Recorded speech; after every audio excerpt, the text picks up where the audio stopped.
Remember, kids, safety first. So we have our safety goggles on because we're playing with push buttons, and well, we have a positive battery cable, negative battery cable, a battery over there. I'm just kidding, guys. Safety goggles are for losers like myself who have been to the hospital way too many times for not wearing them. But back on a serious note here, what we're going to do is a really quick compression test after the head gasket was replaced.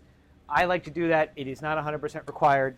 I like to do it for a quick peace of mind to know that we don't have an issue. So you'll see we have our push button here, and we have our cheap gauge. We're not going to use our good gauge for this video. And what we're going to do with this button is we're going to pulse the starter. Okay? Now, you'll notice we have a low number, probably about 115, right? Don't worry about the number. We are not looking for a set number. What we're looking for is a variance between cylinders 1 to 6. Okay, this number over here on this quick compression test is only going to be as good as the output in our battery. So what I'm going to do real quick is quickly take this out. Hopefully I have enough time in this video. I'm going to move to number 2. And what we're looking for is a uniform reading, right? And so, again, just a quirk that I have. I like to do a quick compression test.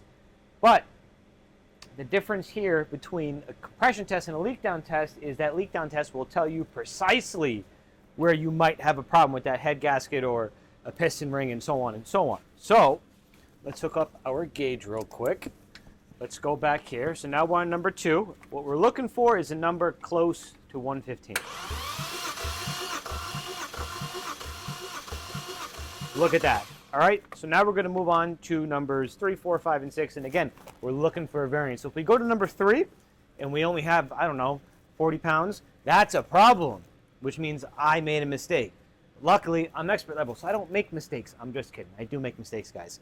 You'll notice when I pulse the starter and we had this crank spinning, if you look, you'll notice that that blade in that turbo is not moving. Barely moving. And the reasoning behind that is, and I can't stress this enough, guys, if you are going to be doing what I'm doing here and abusing that starter, pull the plugs. Do not have your spark plugs installed into your cylinder head because you're going to put a lot of undue, unnecessary stress on that starter. But that's why you don't see that blade movement as if we were to have the plugs in there. I even have the PCV port still open, so again, we're not looking for a set point number. We're looking for a variance.